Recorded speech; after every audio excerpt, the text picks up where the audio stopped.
नमस्कार दोस्तों, मैं हूँ ऋतिक बोथरा और आप देख रहे हैं हमारा अपना चैनल गरिमा बोथरा। दोस्तों, इस वीडियो में हम बात करने वाले हैं राजस्थान में कॉलेज विद्यार्थियों के परीक्षाओं व प्रमोशन को लेकर के जो गाइडलाइन जारी की गई है, उसमें जो स्टूडेंट्स के द्वारा हमें रिव्यू मिला है, जो उनके द्वारा फीडबैक मिला है, उनके कमेंट सेक्शंस आए हैं और जो हमें दोस्तों लगा है कि विद्यार्थी हित में है, वो कॉलेज गाइडलाइंस में है, वो इस प्रकार का संशोधन होना चाहिए। तो उन संशोधन को लेकर के दोस्तों हमने प्रयास किया है कि 7 जुलाई 2021 को सुबह 10 बजे है दोस्तों, हम राजस्थान के जितने भी कॉलेज विद्यार्थी हैं उनके लिए है वो एक ट्विटर ट्रेंड चलाएं। और दोस्तों, ट्विटर ट्रेंड में आप ध्यान रखिएगा, जो हैशटैग का हमने प्रयोग किया है वो किया है hashtag change college exam guidelines in राज। थोड़ा सा दोस्तों लंबा जरूर रहेगा, लेकिन जो ये दोस्तों हमारा हैशटैग है वो पूरी तरीके से सटीक रहेगा। और इसमें आप दोस्तों कुछ चीज़ों का ध्यान भी जरूर रखिएगा, ताकि जो हमारा ट्विटर है वो उसको ट्रेंड में ज़्यादा से ज़्यादा आए। जिसमें चेंज में सी है वो आपका दोस्तों कैपिटल लेटर में है, फिर कॉलेज में सी कैपिटल लेटर में, एग्जाम में ई कैपिटल लेटर में, गाइडलाइन में जी कैपिटल लेटर में, इनमें आई कैपिटल लेटर में और राज में आर कैपिटल लेटर में। तो इन बातों का विशेष रूप से ध्यान जरूर रखिएगा। हम आपको डायरेक्ट ट्विटर का लिंक भी है वो डिस्क्रिप्शन में प्रोवाइड कर देंगे, वहाँ पर जाकर के आप भी ज़्यादा से ज़्यादा सीधा कॉपी पेस्ट करके भी है दोस्तों ट्वीट कर सकते हैं। इस वीडियो में मैं आपको वो हमारी प्रमुख मांगे भी बताने वाला हूं, जिसको लेकर के हमने है वो प्रयास किया है कि उनमें जो उच्च शिक्षा मंत्री भंवर सिंह जी भाटी है वो उनमें कुछ चेंजेस करें। और आप सभी विद्यार्थियों का दोस्तों इस ट्विटर अभियान में है वो पूरा हमें एक्टिवली सपोर्ट चाहिएगा। केवल इसी से बात नहीं बनेगी कि आपने जाकर के वो ट्वीट कर दिया है, आपको ज़्यादा से ज़्यादा साथियों को भी है वो साथ में जोड़ना पड़ेगा। तभी दोस्तों आप मानकर चलिए कि कॉलेज एग्जाम को लेकर के जो ये गाइडलाइन जारी की गई है उसमें परिवर्तन संभव है, अन्यथा मानकर चलिए किसी भी प्रकार का परिवर्तन नहीं किया जाएगा। क्योंकि जब छात्र जब अपनी बात नहीं रख पाएगा, छात्र अपनी बात उच्च शिक्षा विभाग तक, उच्च शिक्षा मंत्री जी तक पहुंचा नहीं पाएगा, तो छात्रों की बातों को मानने वाला सुनने वाला भी कोई नहीं है। इसीलिए दोस्तों मैंने प्रयास किया है कि ये जो ट्विटर ट्रेंड है वो मेगा ट्विटर ट्रेंड होना चाहिए, ज़्यादा से ज़्यादा विद्यार्थियों का इसमें है वो हमें सहयोग मिलना चाहिए। अब मैं आपको प्रमुख मांगे बता देता हूँ जो हमने कॉलेज परीक्षाओं में के गाइडलाइन में सुधार को लेकर के की है। वैसे दोस्तों मैंने मॉर्निंग में एक वीडियो अपलोड किया था, उसमें उन मांगों के बारे में है वो पूरे विस्तार से बताया था, लेकिन इस वीडियो में भी मैं आपको एक बार फिर से है उन मांगों के बारे में बता देता हूं जो दोस्तों हमने है वो कॉलेज विद्यार्थियों के लिए जारी की गई गाइडलाइन में पूर्ण रूप से छात्र हित में नहीं है, इसलिए निम्न बिंदुओं में परिवर्तन को लेकर के दोस्तों हमारी मांग है। सबसे पहली और प्रमुख मांग हमारी ये है कि स्नातक द्वितीय व तृतीय वर्ष तथा स्नातकोत्तर फाइनल के जो विद्यार्थी है उनकी परीक्षाएं ओपन बुक मोड अथवा असाइनमेंट आधारित होनी चाहिए। इन परीक्षाओं का आयोजन अति शीघ्र जुलाई के अंतिम सप्ताह अथवा अगस्त के प्रथम सप्ताह से किया जाना चाहिए।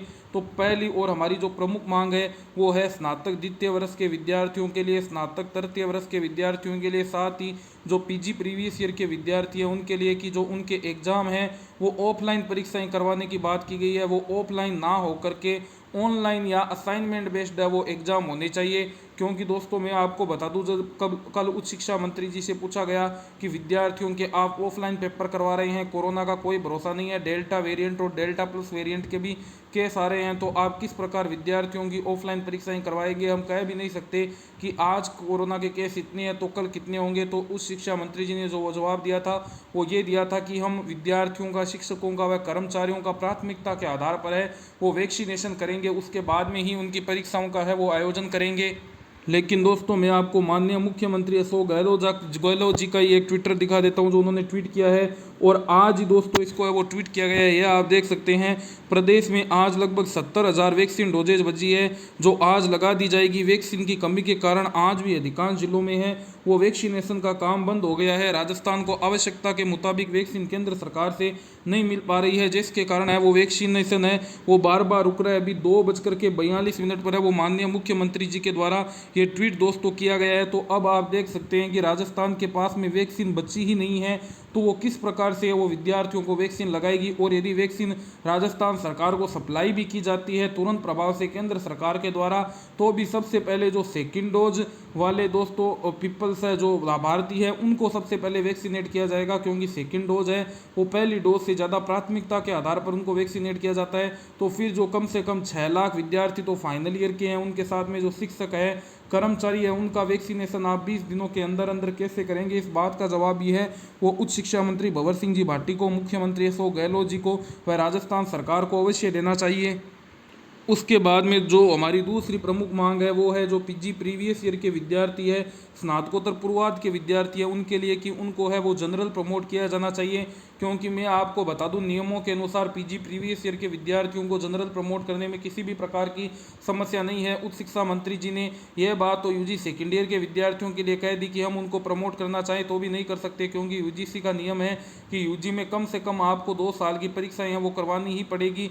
लेकिन उन्होंने ये नहीं बताया कि पीजी प्रीवियस के विद्यार्थियों के लिए तो ऐसा कोई नियम नहीं है, तो फिर आप पीजी प्रीवियस ईयर के विद्यार्थियों को है वो जनरल प्रमोट क्यों नहीं कर रहे हैं। इसलिए हमारी जो प्रमुख मांग है वो ये भी है कि जो पीजी प्रीवियस ईयर के विद्यार्थी है उनको जनरल प्रमोट किया जाना चाहिए। उसके बाद में जो हमारा तीसरा मुख्य पॉइंट है वो ये है कि जो सेमेस्टर प्रणाली के विद्यार्थी है उनके लिए भी है वो स्पष्ट गाइडलाइन जारी होनी चाहिए। मैं आपको बता दूं जो सेमेस्टर सिस्टम के तहत विद्यार्थी आते हैं उनके लिए भी किसी भी प्रकार की स्पष्ट गाइडलाइन नहीं है कि किन कक्षा के विद्यार्थियों को प्रमोट किया जाएगा, किन की परीक्षाएं होगी, किस मोड में है वो परीक्षाएं हैं वो आयोजित होगी। इसलिए हमारा यह भी मांग है कि सेमेस्टर के विद्यार्थियों के लिए भी स्पष्ट गाइडलाइन जारी करें और जो यूजी पीजी फर्स्ट सेमेस्टर के स्टूडेंट्स हैं कम से कम उनको तो जनरल प्रमोट करने में किसी भी प्रकार की समस्या नहीं है, तो उन्हें अवश्य है वो जनरल प्रमोट किया जाना चाहिए और बाकी विद्यार्थियों की भी ओपन बुक या असाइनमेंट बेस्ड पर ही परीक्षाएं होनी चाहिए। चौथी और प्रमुख मांग हमारी ये है दोस्तों कि BEd, BA, BEd, BSc, BEd, technical, polytechnic और बीएसटीसी के जो विद्यार्थी है उनके लिए भी स्पष्ट है गाइडलाइन जारी होनी चाहिए। उनको लेकर भी दोस्तों इस गाइडलाइन में किसी भी प्रकार की बात नहीं की गई है। ये विद्यार्थी भी लगातार असमंजस की स्थिति में है कि इन विद्यार्थियों का क्या होगा। जो ये विद्यार्थी हैं उनको भी आगे अपनी हायर एजुकेशन की तैयारी करनी है, कम्पिटिटिव एग्जाम की तैयारी करनी है, तो ये विद्यार्थी है वो किस प्रकार कम्पिटिटिव एग्जाम की है वो तैयारी करेंगे। उसके बाद में दोस्तों जो हमारा पांचवा प्रमुख पॉइंट है वो पांचवा पॉइंट ये है कि किसी भी कक्षा के विद्यार्थी को प्रोविजनल प्रमोट नहीं किया जाना चाहिए, क्योंकि औसत विद्यार्थी है वो 2 कक्षाओं की तैयारी एक साथ है वो नहीं कर सकता। तो ये भी हमारी एक प्रमुख मांग है कि प्रोविजनल प्रमोट आप किसी कक्षा के विद्यार्थी को ना करें। जिन कक्षा के विद्यार्थियों का जनरल प्रमोशन संभव है उनका आप जनरल प्रमोशन कर दें और जिनका जनरल प्रमोशन संभव नहीं है उनकी परीक्षाएं आप जुलाई के अंतिम सप्ताह अथवा अगस्त के प्रथम सप्ताह में ओपन बुक मोड अथवा असाइनमेंट बेस्ड मोड पर है वो जल्द से जल्द परीक्षाओं का आयोजन करके उन्हें फ्री करें, ताकि वो नेक्स्ट सेशन की कम्पिटिटिव एग्जाम की हायर एजुकेशन की है वो तैयारी कर सके। उसके बाद में दोस्तों जो छठा हमारा प्रमुख पॉइंट है वो ये पॉइंट है, और ये पॉइंट दोस्तों तब आता है जब राजस्थान सरकार ये बात कह दे कि हम ओपन बुक मोड या असाइनमेंट बेस्ड पर एग्जाम करा ही नहीं सकते। हालांकि दोस्तों कराना तो उसी पर चाहिए जिसमें कि विद्यार्थियों की स्वास्थ्य व सुरक्षा को लेकर भी बिल्कुल भी खतरा ना हो। कोरोना का कोई भरोसा नहीं है, डेल्टा प्लस वेरिएंट के भी केसेज लगातार है वो राजस्थान में देखे जा रहे हैं, तो उसको लेकर के राजस्थान सरकार को भी सजग होना चाहिए। फिर भी यदि दोस्तों राजस्थान सरकार ऐसा कहती है तो जो उन्होंने निर्णय लिया है कि फाइनल ईयर के विद्यार्थियों के एक सब्जेक्ट के सभी पेपर एक ही दिन में लेना बिल्कुल भी तर्क संगत नहीं है। विज्ञान संकाय के विद्यार्थियों के एक विषय में 3 पेपर होते हैं, साथ ही वाणिज्य व कला संकाय में भी एक विषय के 2 पेपर होते हैं, तो विद्यार्थी किस प्रकार इन पेपरों की तैयारी है वो करेगा। आपने 20 दिनों का केवल समय दिया है और उनमें भी इतने पेपरों की तैयारी एक साथ कर पाना संभव नहीं है। फिजिक्स, केमिस्ट्री, मैथमेटिक्स हो, चाहे जियोग्राफी हो, हिंदी लिटरेचर हो, कोई भी सब्जेक्ट क्यों ना हो, सब में है वो अलग अलग भिन्नता रहती है, तो सभी के पेपरों की तैयारी एक साथ में करना पॉसिबल नहीं है। कुछ गैप भी है वो बीच बीच में अवश्य देना चाहिए। और इस पॉइंट के साथ में दोस्तों एक पॉइंट और मैं जोड़ना चाह रहा हूँ, वो ये जोड़ना चाह रहा हूँ कि जो आप एग्ज़ाम की डेट निकालें वो इस प्रकार की एग्ज़ाम डेट निकालें ताकि वो किसी भी कम्पिटिटिव एग्ज़ाम के साथ में है दोस्तों वो मैच ना करे। विद्यार्थियों के पास ऐसी स्थिति ना बने कि वो उस कम्पिटिटिव एग्ज़ाम की तैयारी देने जाएं या फिर अपने कॉलेज एग्ज़ाम की तैयारी दें। इसके लिए मेन दोस्तों जो मैं आपको बता दूं एसएससी सीजीएल के एग्ज़ाम की डेट है वो घोषित हो चुकी है। 13 अगस्त से आपकी उनकी परीक्षाएं होनी है, तो उसमें भी आप विशेष रूप से 13 अगस्त से लेकर के 24 अगस्त तक साहित्य सीजीएल की परीक्षाएं हैं, तो उसका भी आप विशेष ध्यान रखें और इस प्रकार का प्रयास करें कि जो एसएससी सीजीएल के साथ में है वो डेट क्लेश ना हो कॉलेज एग्जाम के वाले विद्यार्थियों की, जिससे कि उन्हें किसी भी प्रकार की समस्याओं का सामना ना करना पड़े।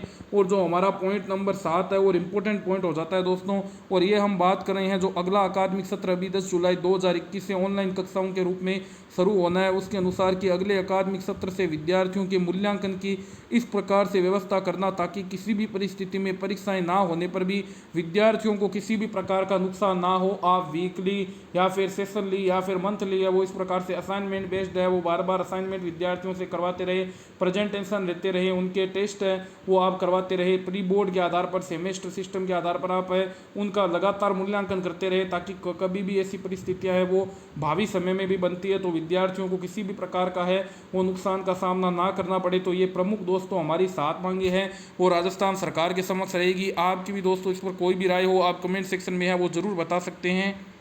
आप सभी विद्यार्थियों से निवेदन रहेगा, आशा ही नहीं मुझे पूर्ण विश्वास भी है कि आप इस ट्विटर अभियान में हमारा सहयोग अवश्य करेंगे, क्योंकि ये दोस्तों जो ट्विटर अभियान है वो आप सभी विद्यार्थियों के कहने पर ही हम दोस्तों वो चला रहे हैं। और कई विद्यार्थियों के ऐसे कमेंट भी ज़रूर मुझे पता है देखने को मिलेंगे कि सर ट्विटर अभियान से क्या होगा, ट्विटर अभियान तो अभी भी हमने चलाया था तो उसका क्या इफेक्ट पड़ा। तो उसका इफेक्ट यह पड़ा कि जो फर्स्ट ईयर के विद्यार्थी हैं उनको जनरल प्रमोट किया गया है। साथ ही साथ में दोस्तों हमारे ट्विटर अभियान से जो हमारी बात है वो ज़रूर राज्य सरकार के पास पहुंची। हालांकि उन्होंने ओपन बुक मोड से एग्ज़ाम नहीं करवाए, लेकिन ओपन बुक मोड एग्ज़ाम की बात ज़रूर दोस्तों है मैं आपको बता दूं मुख्यमंत्री जी के समक्ष भी है वो रखी गई। उच्च शिक्षा विभाग ने भी उस पर चर्चा ज़रूर की। वो भी हमारे दोस्तों ट्विटर ट्रेंड का ही परिणाम है। और यदि सभी विद्यार्थियों का एक्टिवली सपोर्ट रहता है तो मुझे पूरी उम्मीद है कि राजस्थान सरकार को भी विद्यार्थी हितों में इन गाइडलाइंस में है वो चेंजेस करना पड़ेगा। आप सभी विद्यार्थियों की सहयोग आशा और मुझे पूर्ण विश्वास है ज़रूर रहेगा। ध्यान रखिए समय का 7 जुलाई 2021 सुबह 10 बजे से लगातार दोस्तों ज़्यादा से ज़्यादा आप सभी को ट्वीट करने हैं और अपने साथियों को भी है वो ट्वीट करवाने के लिए प्रेरित करना है। मानकर चलिए दोस्तों यदि ये ट्विटर अभियान हमारे लिए अंतिम ट्विटर अभियान सा होगा, इसमें यदि स्टूडेंट्स का एक्टिव सपोर्ट यदि हमें नहीं मिला तो आगे दोस्तों ट्विटर अभियान चलाने में भी कोई फ़ायदा नहीं है। क्योंकि जब तक हमारी बात आगे हम उच्च शिक्षा विभाग तक मुख्यमंत्री जी तक पहुंचा नहीं पाएंगे तो कितनी बार भी हम ट्विटर ट्रेंड चला लें उसका कोई बेनिफिट हमें मिलने वाला नहीं है। हम दोस्तों 5,000 10,000 20,000 25,000 ट्वीट कर देते हैं, उससे हमारी बात है वो आगे तक पहुंचती नहीं है। कम से कम हम 20 से लेकर के 25 लाख कॉलेज के विद्यार्थी है वो राजस्थान में हैं, तो क्यों नहीं हम 1 लाख 2 लाख 3 लाख तक भी यदि हम ट्विटर ट्रेंड करें 10% विद्यार्थी भी हमारा एक्टिवली सपोर्ट करें तो ज़रूर दोस्तों हमारी बात है वो सरकार तक पहुंच सकती है। तो आप इस बात में है वो विशेष रूप से ध्यान जरूर दें और सभी विद्यार्थियों से निवेदन रहेगा सहयोग अवश्य करें। धन्यवाद।